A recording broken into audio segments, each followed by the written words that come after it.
Hello student, आज हम पढ़ेंगे ब्रायोफाइटा का सेकंड वीडियो। ठीक है, तो पिछली वीडियो में हमने पढ़ा था कि ब्रायोफाइटा की मेन प्लांट बॉडी क्या होती है, स्पोरोफाइट, गेमेटोफाइट क्या होते हैं। इसके अलावा हमने ब्रायोफाइटा का हैबिटाट, स्ट्रक्चर और रिप्रोडक्शन के बारे में पढ़ा था। और आज हम पढ़ेंगे ब्रायोफाइटा का फोर्थ पॉइंट यानी कि क्लासिफिकेशन। ठीक है, तो बच्चों इस वीडियो को समझने से पहले आपको ये वीडियो तब भी समझ में आएगा जब आप लोग मेरा पिछला वीडियो देखेंगे, यानी कि ब्रायोफाइटा का आप पिछला वीडियो देखेंगे तभी आपको ये आगे का समझ में आएगा। तो आप पिछला वीडियो ज़रूर देखें। तो अब हम स्टार्ट करते हैं ब्रायोफाइटा का क्लासिफिकेशन। तो देखो बच्चों, ब्रायोफाइटा को 3 भागों में बांटा है। कितने भागों में बांटा है? यहाँ पे 3 भागों में बांटा है, यानी 3 क्लास में डिवाइड किया है। फर्स्ट है हिपेटिकोप्सिडा, सेकंड है एंथोसिरोप्सिडा और थर्ड है ब्रायोप्सिडा। ठीक है, तो देखो हिपेटिकोप्सिडा है, हिपेटिकोप्सिडा को क्या बोलते हैं हम? लीवर वर्ट। और एंथोसिरोप्सिडा को क्या बोलते हैं? हॉर्न वर्ट। और ब्रायोप्सिडा जिसे हम क्या कहते हैं? मोस। तो जो अपनी 11th के NCERT है उसमें दे रखा है हमारे को लीवर वर्ट और मोस के बारे में कि इनमें दोनों में क्या डिफरेंस होता है।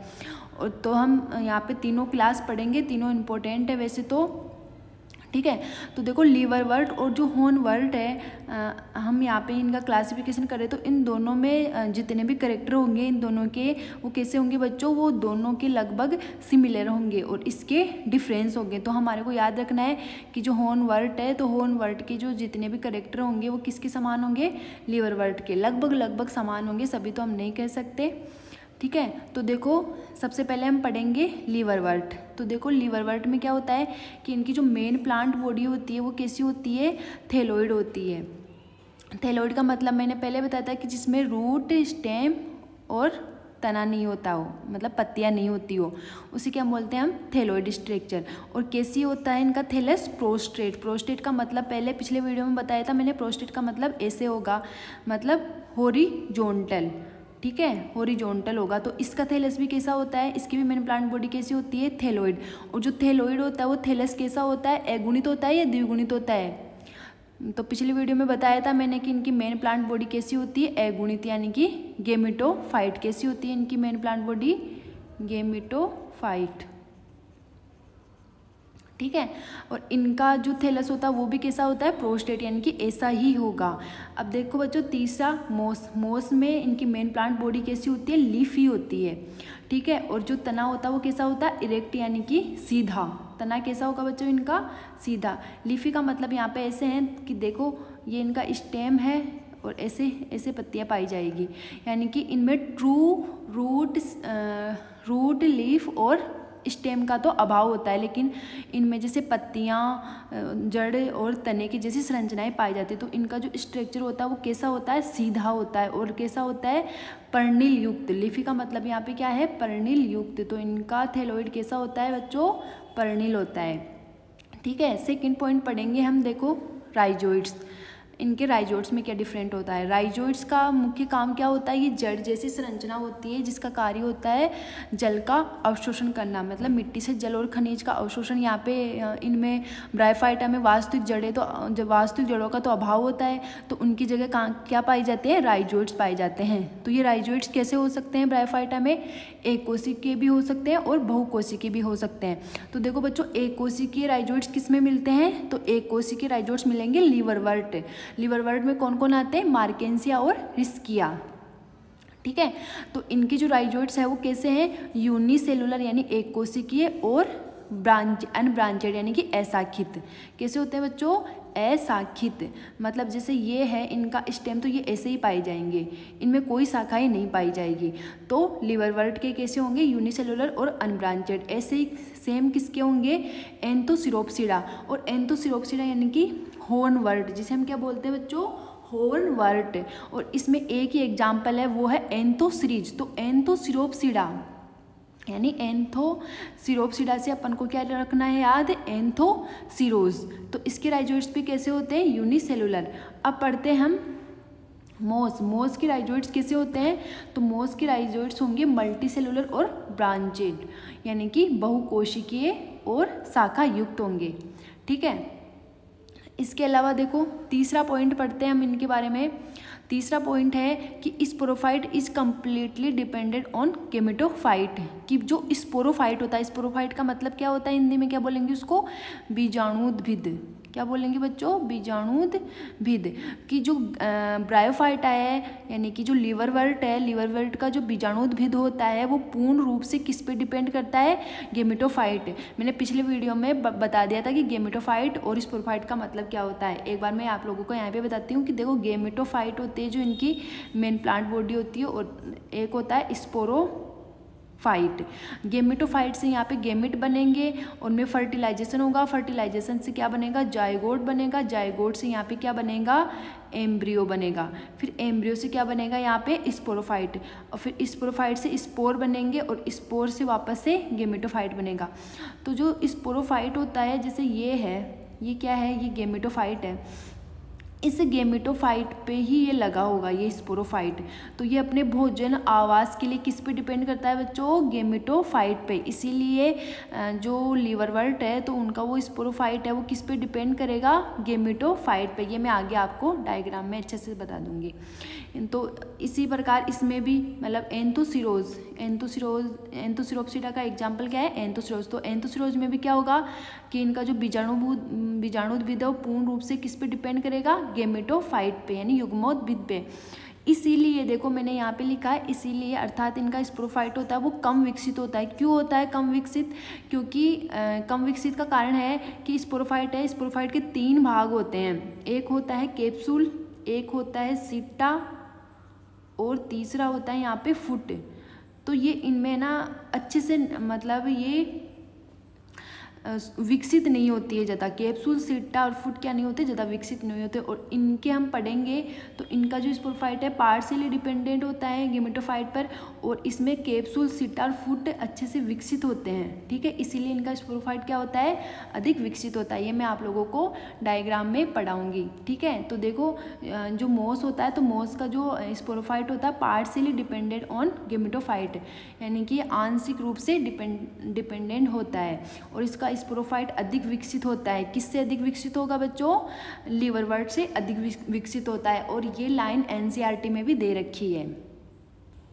अब देखो हम पढ़ेंगे इनके एग्जाम्पल। तो देखो लीवरवर्ट, तो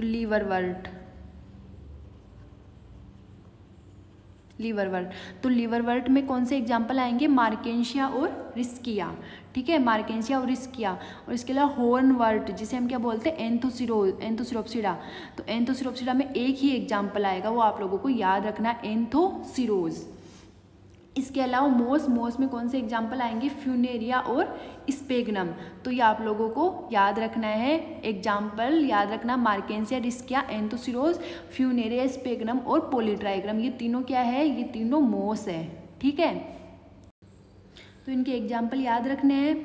अब देखो चौथा 5वां पॉइंट है कि इनका जो कैप्सूल होता है, कैप्सूल की चारों ओर केलेप्ट्रा प्रेजेंट नहीं होता है, इसमें केलेप्ट्रा होता है और इसमें केलेप्ट्रा प्रेजेंट होता है। देखो इसको अच्छे तरीके से समझते हैं हम लोग।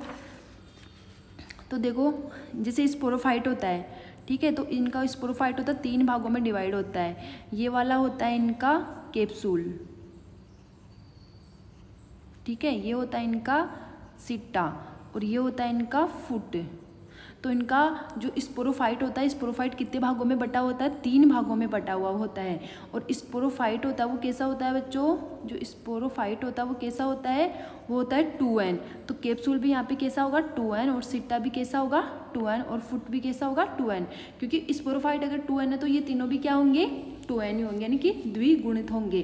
तो देखो बच्चों जो इनका कैप्सूल है, इन कैप्सूल के अगर चारों ओर ऐसे आवरण पाया जाता है, ऐसे आवरण पाया जाता है, उसको बोलते हैं हम केलेप्ट्रा। उसको क्या बोलेंगे हम, केलेप्ट्रा, ठीक है। तो ये केलेप्ट्रा किस में पाया जाता है, ये केलेप्ट्रा मोस में पाया जाएगा और एंथोसिरोज में पाया जाएगा। किस में एब्सेंट होगा, ये लीवरवर्ट में ये पाया नहीं जाता। तो किस में एब्सेंट होता है, ये लीवरवर्ट में, ठीक है, लीवरवर्ट। तो लीवरवर्ट में ये एब्सेंट होता है। इसके अलावा देखो जो इनका कैप्सूल होता है, इनके कैप्सूल में एक संरचना पाई जाती है। जैसे ये कैप्सूल है तो इनके कैप्सूल में एक संरचना पाई जाती है ऐसे, ठीक है, उसको क्या बोलते हैं हम, इलेटर। क्या बोलते हैं बच्चों, इलेटर, ठीक है। तो ये इलेक्टर पाया जाता है। ये इलेक्टर का क्या काम होता है कि जो कैप्सूल होता है, कैप्सूल के अंदर क्या होते हैं, स्पोर होते हैं, यानी कैप्सूल होता है, कैप्सूल के अंदर क्या होगा, मियोसिस होगा, मियोसिस होगा, मियोसिस से क्या बनेंगे, स्पोर बनेंगे।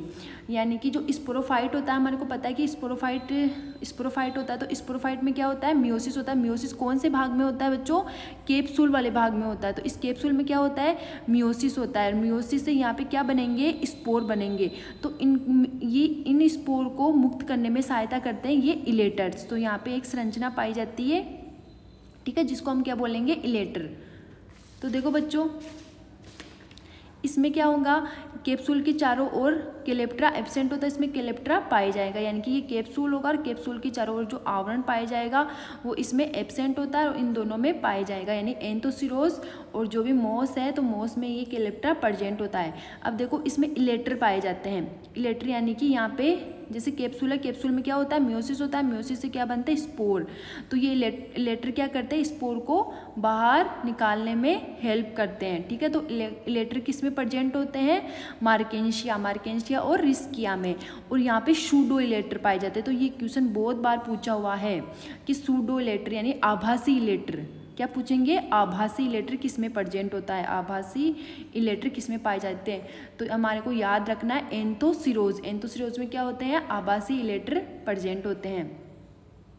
इसके अलावा देखो, जो इस फ्यूनेरिया स्पेगनम और पॉलीट्राइकम होता है, इसमें इलेटर नहीं पाए जाते। तो इलेक्टर की जगह क्या प्रेजेंट होता है, इसमें होते पेरिस्टेमियम टीथ, यानी कि दंत जैसी एक संरचना पाई जाती है। जैसे ये क्या होता है हमारा, ये क्या होता है, ये हमारा कैप्सूल होता है। इस कैप्सूल में ऐसे 16 की पंक्तियों में ऐसी संरचना पाई जाती है, जिसे हम क्या बोलते हैं, पेरिस्टेमियम टीथ बोलते हैं, ठीक है।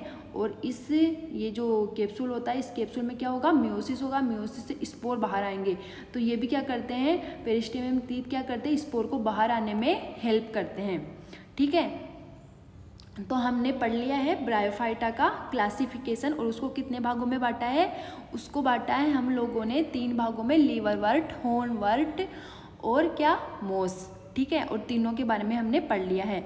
अब बच्चों, हमारे को एनसीईआरटी में जैसे लीवरवर्ट और मोस के बारे में दे रखा है, तो हम अब पढ़ेंगे लीवरवर्ट के एग्जाम्पल, जैसे रिस्किया और मार्केंसिया है, ठीक है। तो उनके बारे में पढ़ेंगे, और इसके बाद में हम पढ़ेंगे मोस की, कि इनकी लाइफ साइकिल कैसी होती है, किस प्रकार इनका स्पोरोफाइट अधिक विकसित होता है। किसका विकसित होता है अधिक, मोस का स्पोरोफाइट विकसित होता है, अधिक विकसित होता है किससे, लीवरवर्ट से। तो वो किस टाइप से होता है, अपन उनकी लाइफ साइकिल पढ़ेंगे।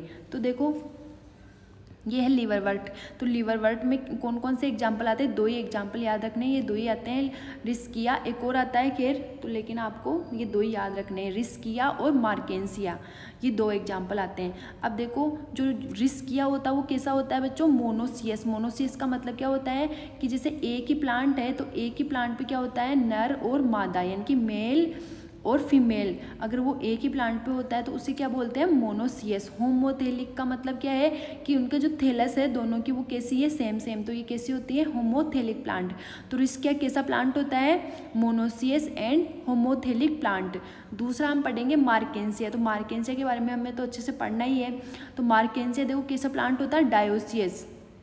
पूरे ब्रायोफाइटा में आपको एक मार्केंसिया ही मिलेगा जो डायोसियस होता है। तो ये आपको याद रखना है, बहुत इंपॉर्टेंट है कि मार्केंसिया कैसा होता है, डायोसियस होता है और हेट्रोथेलिक होता है, ठीक है। हेट्रोथेलिक का मतलब क्या हुआ, डायोसियस का मतलब क्या होता है, देखो समझो, ये एक प्लांट है, ये एक दूसरा प्लांट है, इस पे जैसे मेल पाया जाएगा, इस पे फीमेल। तो मेल फीमेल अलग अलग प्लांट में होते हैं, तो उसको क्या बोलते हैं अपन, उसको बोलते हैं डायोसियस। और हेट्रोथेलिक का मतलब इसकी जो थैलस है वो अलग और इसकी थैलस कैसी होगी, डिफरेंट होगी। तो दोनों की थैलस कैसी है, डिफरेंट है, तो उसको क्या बोलते हैं बच्चों, हेट्रोथेलिक। यानी कि हिंदी में क्या बोलेंगे इनको, विषमथेलिक, ठीक है।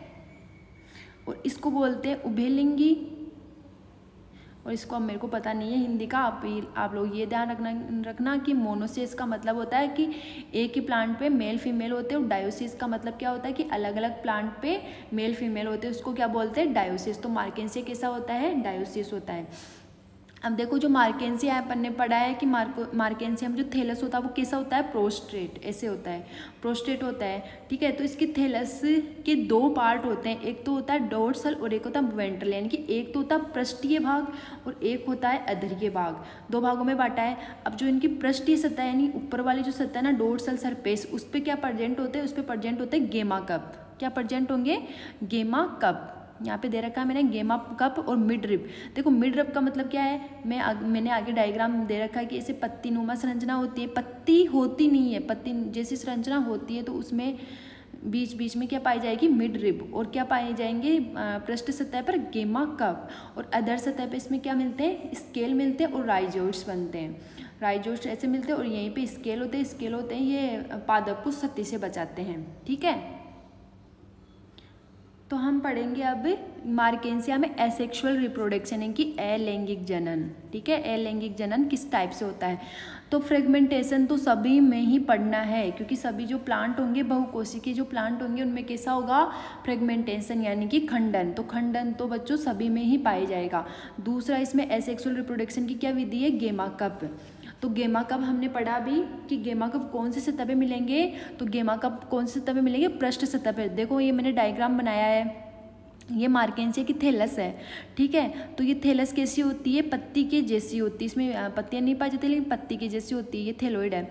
अब देखो ये यहाँ पे ये स्ट्रक्चर दिखाई दे रही है आपको, ये क्या है, ये है गेमा कप। तो गेमा कप कौन सी सतह पे मिल रहे हैं, पृष्ठ सतह पर, और ये बीच में क्या है, ये है मिड रिब, ठीक है। तो ये मिड रिब और गेमा कप कौन सी सतह पे मिलते हैं, पृष्ठ सतह पर, और ये नीचे कैसे मिल रहे हैं, ये नीचे क्या है, ये है राइजोइड्स। अब आपको राइजोइड्स में शाखा दिख रही है या नहीं दिख रही ना, तो राइजोइड्स कैसे होते हैं, इनके एक कोशिकीय होंगे और कैसे होंगे, अशाखित, ठीक है। तो ये इसकी विशेषता है, और ये हम पढ़ रहे हैं वो क्या है, पूरा का पूरा गेमेटोफाइट।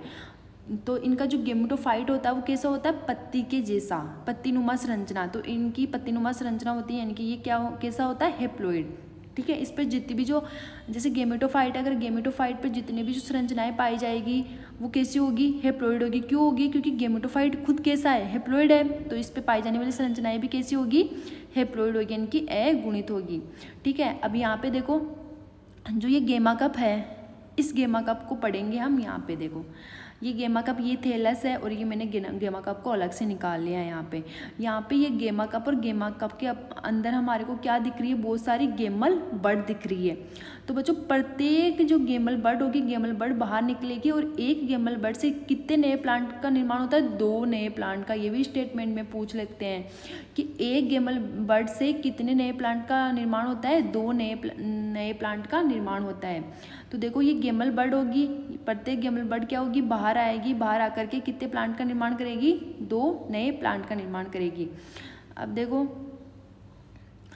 यहाँ पे हम पढ़ रहे हैं अब ये गेमल बड की विशेषता क्या क्या है, ये भी हमारे को एनसीईआरटी में दे रखी है, और बहुत बार क्वेश्चन पूछ लिया जाता है, नीट वाले बच्चों के लिए तो बहुत इंपॉर्टेंट है, यहाँ से क्वेश्चन पूछते हैं। तो देखो जो गेमल बड है, गेमल बड वो कैसी होती है, ग्रीन होती है। ग्रीन का मतलब, जहाँ पे ग्रीन वर्ड आ जाए, ग्रीन का मतलब क्या होगा कि उसमें क्लोरोप्लास्ट पाया जाएगा, और उसका कार्य क्या होगा, फोटोसिंथेसिस, यानी कि अपना भोजन कैसे बनाएगी, स्वयं बनाएगी। तो ये फोटोसिंथेटिक होती है, यानी कि किसी पे डिपेंड नहीं करती, अपना भोजन खुद बनाती है।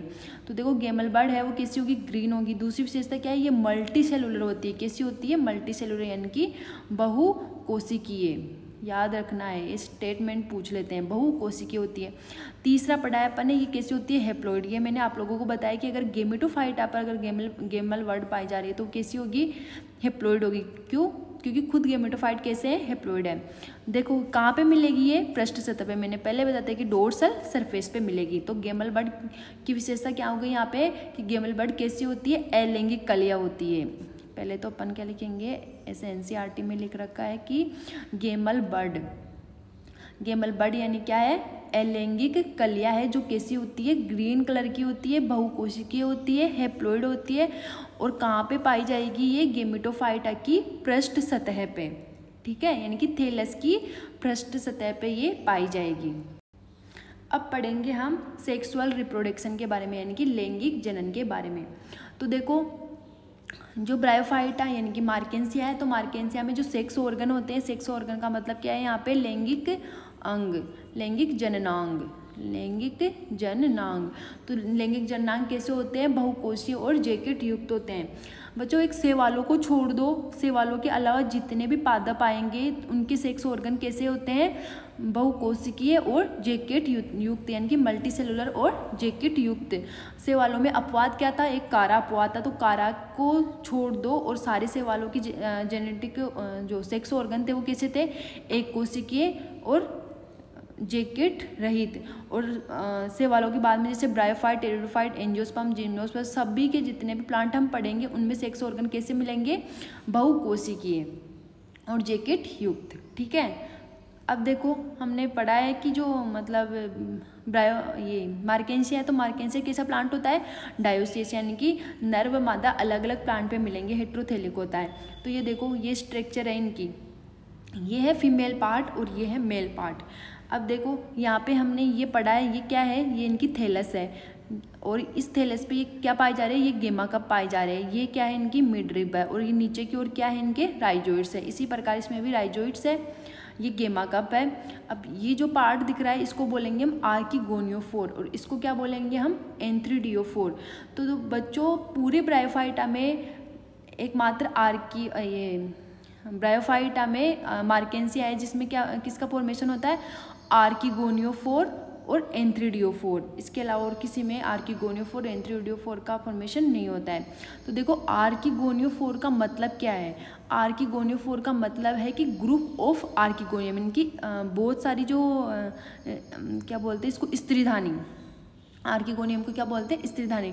तो यहाँ पे देखो बहुत सारी स्त्रीधानियाँ लगी हुई है, तो इनके ग्रुप को हम क्या बोलते हैं? आर्किगोनियोफोर। ऐसे ही ग्रुप ऑफ एंथ्रीडियम, यानी कि जो पुंधानी है, बहुत सारी पुंधानी ऐसी लगी हुई है और उनके ग्रुप को हम क्या बोलते हैं? एंथ्रीडियोफोर। ठीक है। तो देखो यहाँ पे जो आर्किगोनियोफोर है, मतलब स्त्रीधानियाँ हैं, स्त्रीधानियाँ कैसी लगी हुई है? व्यवस्थित क्रम में। और यहाँ पे ऐसे, तो इनको डायग्राम ये नीट वाले बच्चों को पूछ लेते हैं डायग्राम।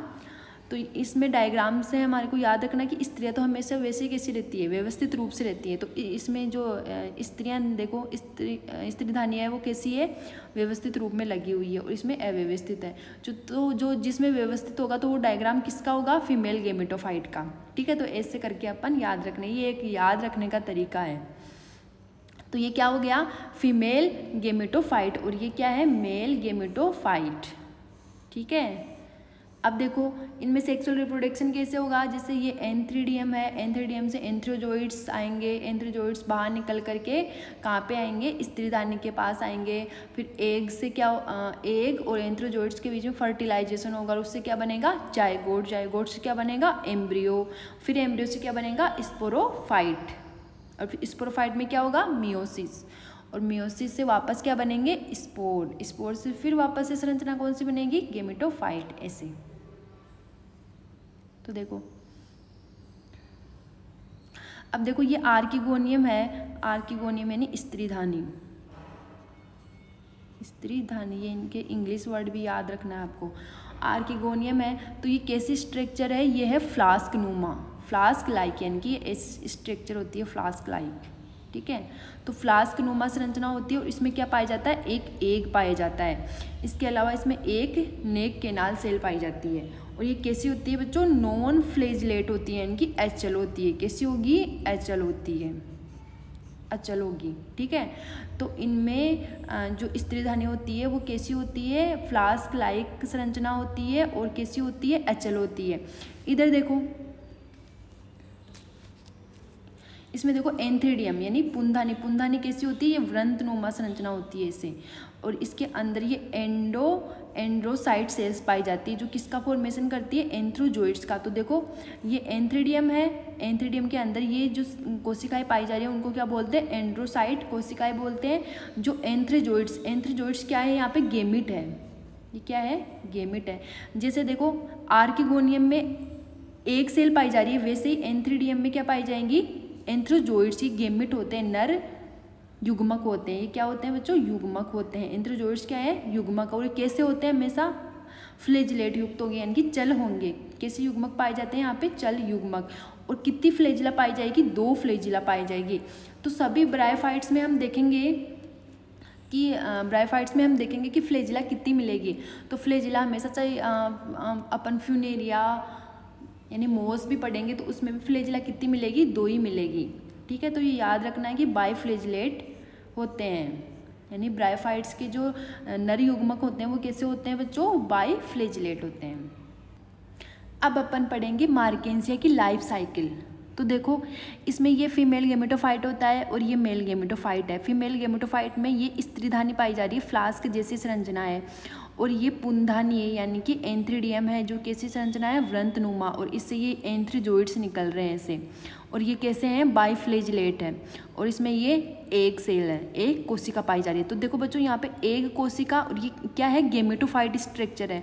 सारे के सारे इसमें कैसे होंगे, अगुणित होंगे। जैसे स्त्रीधानी भी कैसे होगी, अगुणित होगी, और ये एंथ्रीजोइड्स भी कैसे होंगे, अगुणित होंगे। इन दोनों में क्या होगा, फर्टिलाइजेशन यानी कि निषेचन होगा। क्या होगा, निषेचन होगा। और जो निषेचन से बनने वाली जो संरचना है वो क्या बनेगी, वो बनेगी जाइगोट। तो देखो ये है नीचे की तरफ क्या है, ये तो गेमेटोफाइट है, क्या है, फीमेल गेमेटोफाइट है, और गेमेटोफाइट के अंदर ये नर युग्मक आ गए। नर युग्मक से क्या मतलब निषेचन हो गया, निषेचन से यहाँ पे किसका निर्माण हो गया, जाइगोट का। ठीक है, तो जाइगोट में फिर क्या होगा, कौन सा डिवीजन होता है, हमने पहले पिछले में भी बताया था कि माइटोटिक डिवीजन होता है, यानी कि माइटोसिस होगा। माइटोसिस होगा, जैसे ये है जाइगोट, जाइगोट में माइटोसिस होगा, तो माइटोसिस से यहाँ पे इसके केंद्रक में विभाजन होगा, फिर 2 केंद्रक बनेंगे, फिर 2 से 4 बनेंगे, ऐसे 4 से 8 बनेंगे, ऐसे कोशिकाएं बनेंगी, और किसका निर्माण होगा, एम्ब्रियो का। तो देखो बच्चों यहाँ पे जाइगोट है, जाइगोट से किसका निर्माण हो रहा है, एम्ब्रियो का, और एम्ब्रियो कैसी संरचना है, बहुकोशिकीय, बहुकोशिकीय। ठीक है, तो यहाँ पे बहुकोशिकीय संरचना का निर्माण हो जाता है एम्ब्रियो का। ठीक है, अब देखो एम्ब्रियो से यहाँ पे, एम्ब्रियो में फिर डिवीजन होगा, डिवीजन से किसका निर्माण होगा, यहाँ पे निर्माण हो गया स्पोरोफाइट का। ये मार्केंसिया की स्पोरोसाइट का डायग्राम है। देखो ये क्या है, स्पोरोफाइट। ठीक है, तो ये स्पोरोफाइट है। अब इसमें ये ऊपर वाला पार्ट है वो क्या है, फुट है, और ये वाला सिट्टा है, और ये नीचे वाला पार्ट क्या है, कैप्सूल। ये कौन सा पार्ट है, कैप्सूल। अब देखो आप इस डायग्राम को अच्छे से देखो कि इसमें जो स्पोरोफाइट बन रहा है, यानी ये स्पोरोफाइट है, और नीचे की ओर क्या है, यहाँ पे फीमेल गेमेटोफाइट है, यानी कि गेमेटोफाइट है। तो देखो जो स्पोरोफाइट है वो किससे जुड़ा हुआ है, यहाँ पे गेमेटोफाइट से जुड़ा हुआ है। तो ये जो स्पोरोफाइट होता है वो गेमेटोफाइट से जुड़ा होता है। क्यों, क्योंकि भोजन और आवास के लिए ये खुद भोजन नहीं बना सकता, इसीलिए हम बोलते हैं कि ब्रायोफाइटा में जो स्पोरोफाइट होता है यानी बीजाणुद्भिद होता है वो युग्मोद्भिद पर निर्भर करता है। ये खुद फ्री लिविंग नहीं होता, ये अपने भोजन और आवास के लिए किस पे निर्भर करता है, इससे युग्मोद्भिद से। ठीक है, तो देखो यहाँ पे, और कब तक करेगा, जब तक यहाँ से मतलब स्पोर का निर्माण नहीं हो जाएगा। तो देखो यहाँ पे ये फुट है, सिट्टा है और कैप्सूल। अब बताओ कौन सा पार्ट होगा जिसमें मियोसिस होगा, तो ये कैप्सूल है, तो इस कैप्सूल पार्ट में क्या होगा, यहाँ पे मियोसिस होगा। इसमें क्या होगा, मियोसिस होगा। मियोसिस से क्या बनेंगे, यहाँ पे स्पोर बनेंगे। और मैंने बताया था कि यहाँ पे जो मार्केंसिया होता है, तो मार्केंसिया यानी रिस्किया, मार्केंसिया और रिस्किया होते हैं, तो उनका जो कैप्सूल होता है, कैप्सूल में क्या प्रेजेंट होते हैं, इलेटर। इलेटर क्या करेंगे, स्पोर को मुक्त करेंगे। तो यहाँ पे ये हमारे पास क्या बन गए, स्पोर बन गए। अगुणित है, ये कैप्सूल के साथ द्विगुणित है, यानी कि अर्धसूत्री विभाजन हुआ है। पता है हमारे को कि अर्धसूत्री विभाजन में गुणसूत्रों की संख्या आधी हो जाती है। तो ये कैप्सूल के साथ 2n, और ये स्पोर कैसे बनेंगे, n, यानी कि अगुणित। अब देखो यहाँ पे स्पोर होगा, स्पोर का अंकुरण होगा, और अंकुरण से किसका निर्माण होगा, वापस से, यानी कि स्पोर होगा, इस पावर में माइटोसिस होगा, माइटोसिस होकर के किसका निर्माण होगा, वापस से फीमेल गेमेटोफाइट और मेल गेमेटोफाइट का। ठीक है, तो यहाँ पे जो स्पोर बनते हैं, मैंने बताया था कि जो सारे ब्रायोफाइटा होते हैं उनमें स्पोर कैसे होते हैं, सेम साइज के, सेम साइज के। ठीक है, तो सारे ब्रायोफाइट, सभी ब्रायोफाइट कैसे होते हैं बच्चों, बताओ। देखिए पिछले वीडियो में बताया था सभी ब्रायोफाइट कैसे होते हैं, सभी ब्रायोफाइट कैसे होंगे, समबीजाणुक होते हैं, समबीजाणुक होते हैं। तो इनमें से कुछ जो स्पोर है, बीजाणु है, वो मेल गेमेटोफाइट का निर्माण करेंगे, और कुछ है जो फीमेल गेमेटोफाइट का निर्माण करेंगे। ये हो गई हमारी ब्रायोफाइटा की, मतलब मार्केंसिया की लाइफ साइकिल। ठीक है, तो देखो इसमें एक बार अच्छे से देख लो यहाँ पे फीमेल गेमेटोफाइट, मेल गेमेटोफाइट, यहाँ पे ये क्या है एंथ्रोजोइड्स है, और ये क्या है एक कोशिका, दोनों के बीच में फर्टिलाइजेशन होगा। फर्टिलाइजेशन से बनने वाली संरचना जाइगोट होगी, जाइगोट से यहाँ पे एम्ब्रियो का फॉर्मेशन होगा, और एम्ब्रियो के बनने के बाद में यहाँ पे किसका निर्माण होगा, स्पोरोफाइट का, और स्पोरोफाइट में कैप्सूल में मियोसिस होगा, मियोसिस से क्या बनेंगे, स्पोर बनेंगे, और स्पोर अंकुरित होकर के वापस से कौन सी संरचना बनाएंगे, फीमेल गेमेटोफाइट और मेल गेमेटोफाइट। ये हमारी लाइफ साइकिल हो गई। ये अपन ने पढ़ लिया कि जो लिवरवर्ट है, लिवरवर्ट के कैप्सूल में क्या पाए जाते हैं, इलेक्टर पाए जाते हैं, और इन इलेक्टर का क्या कार्य होता है, इनका बीजाणु यानी स्पोर को मुक्त करने में ये सहायता प्रदान करते हैं। ये हमने पढ़ लिया। अब देखो हम इनका कुछ पढ़ेंगे गेमेटोफाइट जनरेशन के बारे में, मैंने स्टार डाल के लिखा है तो इनको पढ़ेंगे। देखो गेमेटोफाइट जनरेशन होती है वो कैसी होती है, स्वतंत्र होती है, फ्री लिविंग होती है। यहाँ पे क्या होती है बच्चों, फ्री लिविंग होती है। ये हमने पढ़ लिया कि वो किसी पे डिपेंड नहीं करती, अपना भोजन, फ्री लिविंग का मतलब क्या है कि वो अपना भोजन खुद बना रही है, वो दूसरों पे डिपेंड नहीं है। तो ये कैसी है, स्वतंत्र है और मुक्त जीवी होती है। दूसरा क्या है कि मतलब फ्री लिविंग होगी तो इसका मतलब क्या है कि खुद फोटोसिंथेसिस करेगी और अपना भोजन स्वयं बनाएगी। तो ये कैसी होती है, प्रकाश संश्लेषी होती है। और गेमेटोफाइट कैसी होती है, अगुणित पीढ़ी होती है। ये मैंने पिछले वीडियो में भी अच्छे से समझा दिया, अभी भी बता दिया कि गेमेटोफाइट कैसी होती है, अगुणित पीढ़ी होती है। और कैसी होती है, दीर्घजीवी। दीर्घजीवी क्यों होगी, क्योंकि ये ब्रायोफाइटा की क्या होती है बच्चों, मेन प्लांट बॉडी होती है। ठीक है, तो कैसी होती है, दीर्घजीवी। और इस पे बताओ नर और मादा जननांग विकसित होते हैं। जैसे हमने पढ़ा अभी कि फीमेल और मेल गेमेटोफाइट है, जिसपे आर्किगोनियम और एंथ्रीडियम का निर्माण हो रहा है। तो इसमें क्या है कि नर मादा जननांग विकसित होते हैं। तो ये गेमेटोफाइट की विशेषता हो गई कि फ्री लिविंग होती है, प्रकाश संश्लेषी होती है, अगुणित होगी और दीर्घजीवी होगी, और नर एंड मादा जननांग विकसित होते हैं। इसके अलावा ये ब्रायोफाइटा की क्या होती है, मेन प्लांट बॉडी होती है। ऐसे हम स्पोरोफाइट जनरेशन के बारे में पढ़ते हैं। देखो तो ये कैसी होती है, नॉन फ्री लिविंग होती है, इनकी अप्रकाश संश्लेषी होती है। अपने आवास और भोजन के लिए किस पे डिपेंड करती है, गेमेटोफाइट पर निर्भर करती है। और ये कैसी पीढ़ी है, द्विगुणित पीढ़ी है। और इस पीढ़ी से हमारे पास हमको पता है कि स्पोरोफाइट के 3 पार्ट होते हैं। कौन कौन से, कैप्सूल, सीटा, फुट। कैप्सूल में मियोसिस होगा, मियोसिस से क्या बनेगा, स्पोर। तो ये क्या करती है, स्पोर का निर्माण करती है। और कैसी होती है, अल्पजीवी होती है, कम समय के लिए होती है। ठीक है, तो हमने लिवरवर्ट कंप्लीट कर लिया। अब हम पढ़ेंगे मोस के बारे में। ठीक है, तो देखो मोस है, तो मोस में जो मेन प्लांट बॉडी होती है वो कैसी होती है, लीफी होती है, यानी कि पर्णिल युक्त संरचना होती है। ऐसे ये मैंने पीछे बता दिया आप लोगों को, ऐसे पर्णिल युक्त संरचना होती है। ठीक है, उनका थैलस होता है वो इरेक्ट होता है। इरेक्ट का मतलब यहाँ पे क्या है, सीधा। तो इनका थैलस कैसा होगा, सीधा होगा।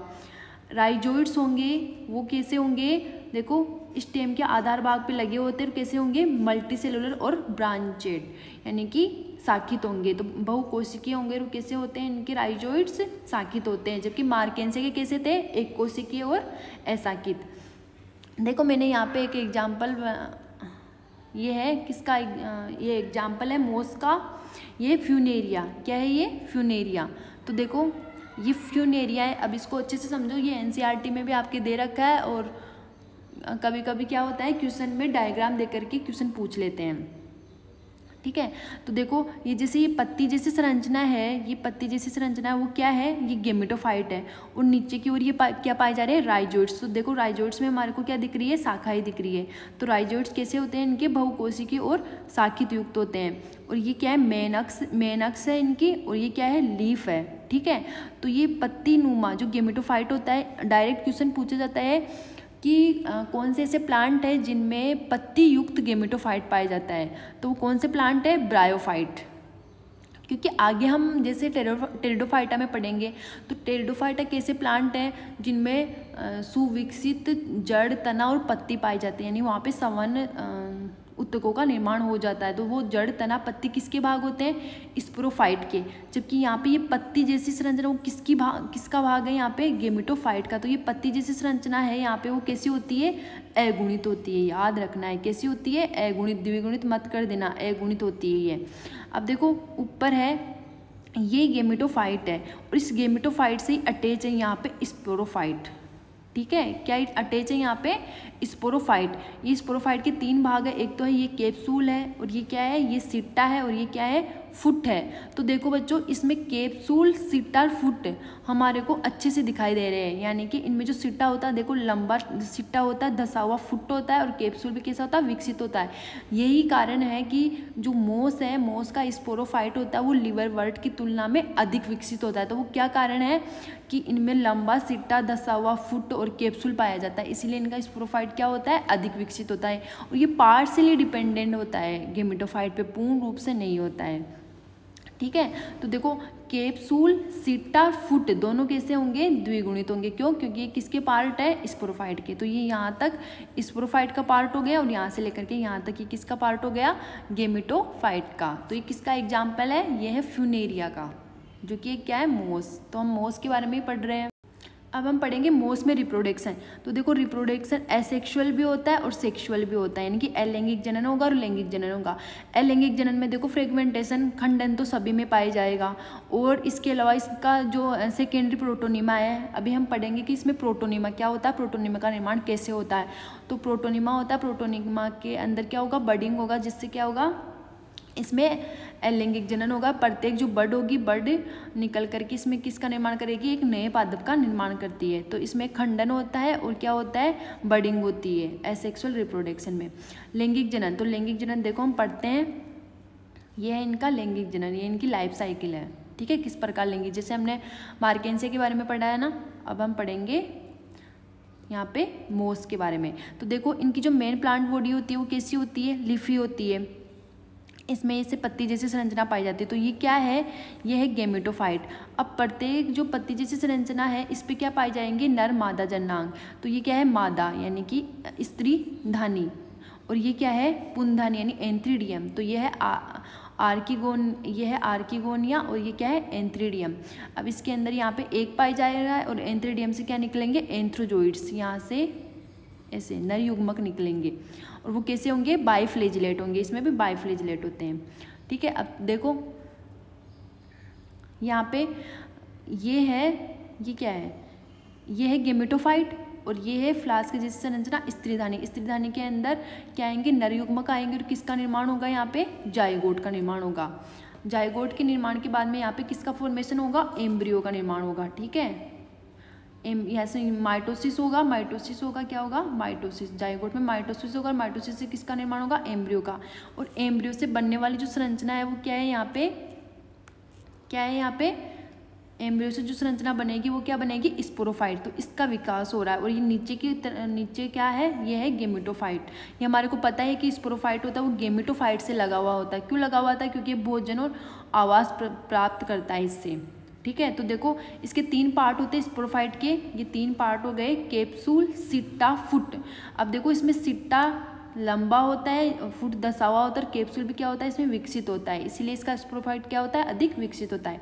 इसमें ये टीथ जैसी दंत नुमा संरचना पाई जा रही है, जिसको क्या बोलते हैं, पेरिस्टेमियम टीथ, जो मैंने अभी पहले बता दिया था, क्लासिफिकेशन में बताया था कि इसमें पेरिस्टेमियम टीथ प्रेजेंट होते हैं। ये क्या करते हैं, स्पोर को बाहर निकलने में हेल्प करते हैं। तो यहाँ पे क्या पाए जाएंगे, स्पोर।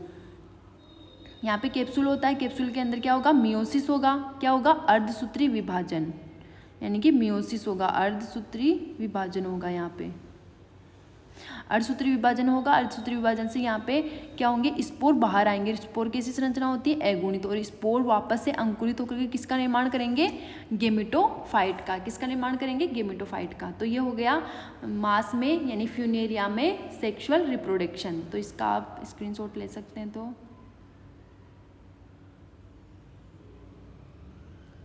ये हो गया आपका। अब देखो पिछले पेज में जगह नहीं होने की वजह से मैं यहाँ पे बता रही हूँ कि जो वहाँ पे क्या होता है, इसमें हम पढ़ते हैं, देखो एम्ब्रियो होता है। ठीक है, एम्ब्रियो से किसका निर्माण होता है, स्पोरोफाइट। ये स्पोरोफाइट बन गया। अब जो स्पोरोफाइट है, स्पोरोफाइट से क्या निकलेंगे, स्पोर निकलेंगे बाहर। तो ये जो मोस होता है, ये संरचना किसी में प्रेजेंट होगी, ओनली मोस में पाई जाती है ये। ठीक है, यानी फ्यूनेरिया, पॉलीट्राइकम, ठीक है। तो देखो इसमें जो स्पोर से बनने वाली, यहाँ पे स्पोर है तो स्पोर से जो बनने वाली संरचना होती है उसको बोलते हैं हम प्रोटोनीमा। किसका निर्माण होता है यहाँ पे स्पोर से? प्रोटोनीमा। और ये प्रोटोनीमा कैसा होता है? ये भी कैसा होता है? प्रोस्टेट होता है, यानी हॉरिजॉन्टल संरचना होती है। और कैसा होता है? फिलामेंटस होता है। अब ये प्रोटोनीमा बन गया, इसको क्या बोलते हैं हम? प्राथमिक प्रोटोनीमा। ठीक है। अब देखो इस जो ये प्राथमिक प्रोटोनीमा है इस पे है ना बड जैसी संरचना निकलती है। यहाँ पे देखो ये क्या निकलती है? बड निकलती है। तो जब इस प्रोटोनीमा में बड निकलती है तो उसको क्या बोलते हैं हम? Secondary protonema. क्या बोलेंगे इसको? Secondary protonema. अब इसमें क्या होगा? मुकुलन विधि, मतलब बड क्या होगा? बडिंग होगी, यानी कि मुकुलन विधि के द्वारा क्या होगी? प्रत्येक बड क्या करती है? एक नए प्लांट का निर्माण कर लेती है। तो यहाँ पे ये बड है तो इस बड से किसका निर्माण होगा? यहाँ पे देखो लीफी लाइक स्ट्रक्चर, यानी कि पर्णिल युक्त संरचना का निर्माण होता है और उसको हम क्या बोलते हैं? गेमेटोफाइट। ठीक है। तो यहाँ पे हमारा मीन्स है कि यहाँ पे जो गेमेटोफाइट होता है, इस गेमेटोफाइट के दो पार्ट होते हैं। कौन कौन से पार्ट होते हैं? एक तो होता है इसमें प्रोटोनीमा और सेकेंड पार्ट होता है इसमें पर्णिल युक्त संरचना। तो गेमेटोफाइट दो भागों में बटा होता है। एक तो किसका गेमेटोफाइट? ओनली मोस का, लीवर वर्ड का नहीं, ओनली मोस का। तो मोस का जो गेमेटोफाइट होता है वो दो भागों में बटा होता है। फर्स्ट होता है प्रोटोनीमा और सेकंड होता है पर्णिल अवस्था। तो प्रोटोनीमा होता है जो किससे बनता है? डायरेक्टली स्पोर से बन रहा है। किससे बन रहा है? डायरेक्टली स्पोर से बन रहा है। और कैसा है? ये हॉरिजॉन्टल होता है। और कैसा होता है? ग्रीन होता है, प्रकाश संश्लेषित तो होगा ही, ग्रीन होता है, हॉरिजॉन्टल होता है, फिलामेंटस होता है और अल्पजीवी होता है, ज़्यादा समय के लिए नहीं रहता है ये। फिर इसमें जब बड निकल आएगी तो उसको क्या बोलते हैं? Secondary protonema. और दूसरी अवस्था इसमें क्या होगी? पर्णिल अवस्था। तो पर्णिल अवस्था का निर्माण किससे होता है? द्वितीयक प्रोटोनीमा से। किससे होगा? एनसीईआरटी में दे रखा है कि जो प्रोटोनीमा है, प्राथमिक प्रोटोनीमा है, उसका निर्माण तो डायरेक्ट स्पोर से होता है। और जो पर्णिल अवस्था है उसका निर्माण किससे होता है? द्वितीयक प्रोटोनीमा में बडिंग के द्वारा किसका निर्माण होगा? पर्णिल अवस्था का। और ये पर्णिल अवस्था कैसी है? जिसको हम क्या बोलते हैं? जिसको हम बोलते हैं गेमेटोफाइट। और इसमें क्या होंगे? देखो इसमें होंगे बहुकोशिकीय शाखित राइजोइड्स पाई जाएंगे, पत्ती जैसी संरचना होंगी और क्या होंगे? लैंगिक अंग विकसित होंगे। ठीक है। देखो बच्चों, जो मोस में गेमेटोफाइट होता है, गेमेटोफाइट की दो स्टेज होती हैं यहाँ पे। ठीक है। तो कैसी होती है? प्रथम अवस्था होती है इनमें प्रोटोनीमा। प्रथम अवस्था इसमें क्या होगी? प्रोटोनीमा। और दूसरी अवस्था इसमें क्या होगी? पर्णिल अवस्था, यानी कि leafy stage. First stage protonema stage, second stage leafy stage. जो प्रोटोनीमा स्टेज है वो डायरेक्टली किससे बनती है? स्पोर से। अभी हमने पढ़ा है कि वो किससे बनेगी? डायरेक्टली स्पोर से बनती है। कैसी होती है? विसर्पी। विसर्पी का मतलब होता है ऐसे हॉरिजॉन्टल, यानी कि विसर्पी का मतलब क्या बोलते हैं? इंग्लिश में बोलते हैं इसको क्रेपिंग या हॉरिजॉन्टल। और दूसरी विशेषता क्या है? ग्रीन होगी। ग्रीन का मतलब ये अपना भोजन स्वयं बनाएगी। तीसरी विशेषता क्या है इसकी? कि ये शाखित होती है, इसमें शाखाएं प्रेजेंट होंगी। और कैसी होगी? फिलामेंटस होगी। और ये विशेषता है इसकी एक कि ये अल्पजीवी होगी, ज़्यादा समय के लिए नहीं होगी। ठीक है। तो यहाँ पे देखो स्पोर हो गए, स्पोर से यहाँ पे ये से फिलामेंटस जैसी स्ट्रक्चर बनती है। सेकेंड अवस्था हो गई इसकी लीफ स्टेज, यानी कि पर्णिल अवस्था। तो देखो बच्चों पर्णिल अवस्था, तो पर्णिल अवस्था किससे बनती है? ये सेकेंडरी प्रोटोनीमा से। मैंने डायग्राम में बताया था सेकेंडरी प्रोटोनीमा से एक पार्श्विकली यानी कि लेटरल बड के रूप में विकसित होती है। यानी प्राथमिक प्रोटोनीमा होगा, फिर उस पर बड बन जाती है तो उसको क्या बोलते हैं? Secondary protonema. और सेकेंडरी प्रोटोनीमा से जो बड होगी वो अलग होकर के किसका निर्माण करती है? पर्णिल अवस्था का। अब इसकी विशेषता क्या हो गई? देखो इसमें ये कैसी होती है? सीधा पतला तना होता है, पतली जैसी संरचना होती है जिसपे क्या होती है? पत्तियां लगी होती है। और कैसी होती है? मल्टी सेलुलर और शाखित। इस पे क्या पाए जाते हैं? राइजोइड्स। देखो ये संरचना है इसकी पत्ती जैसे, ये तना एक सीधा तना होता है जिसमें पत्तियां लगी होती है। और कैसे? मल्टी सेलुलर और शाखित। इस पे क्या पाए जाते हैं? राइजोइड्स पाए जाते हैं। और इस अवस्था में लैंगिक अंग विकसित होते हैं और इसको क्या बोलते हैं? हम गेमेटोफाइट बोलते हैं। तो जो पर्णिल अवस्था है, पर्णिल अवस्था को हम क्या बोलते हैं? मेन जो गेमेटोफाइट होता है वो कौन सा होता है? लीफी यानी पर्णिल अवस्था का। ठीक है। तो देखो इसमें ये डायग्राम है।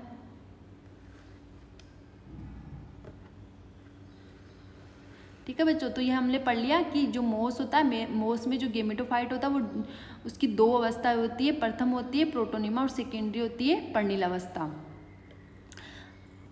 अब बच्चों आगे हम पढ़ेंगे कि ब्रायोफाइटा के आर्थिक महत्व और उसका पारिस्थितिक महत्व, उसका महत्व क्या क्या होता है। तो ये हम अगले वीडियो में पढ़ेंगे। अगर आपको वीडियो पसंद आए तो प्लीज़ आप इसे शेयर कीजिए, लाइक कीजिए। मैं और अच्छे से आपके लिए वीडियो बनाऊं। अगर आप कमेंट करेंगे तभी मेरे को पता चलेगा कि इसमें क्या कमी और क्या नहीं है। तो प्लीज़ आप कमेंट भी कीजिए कि आपको वीडियो कैसा लग रहा है। आज के लिए बस इतना ही।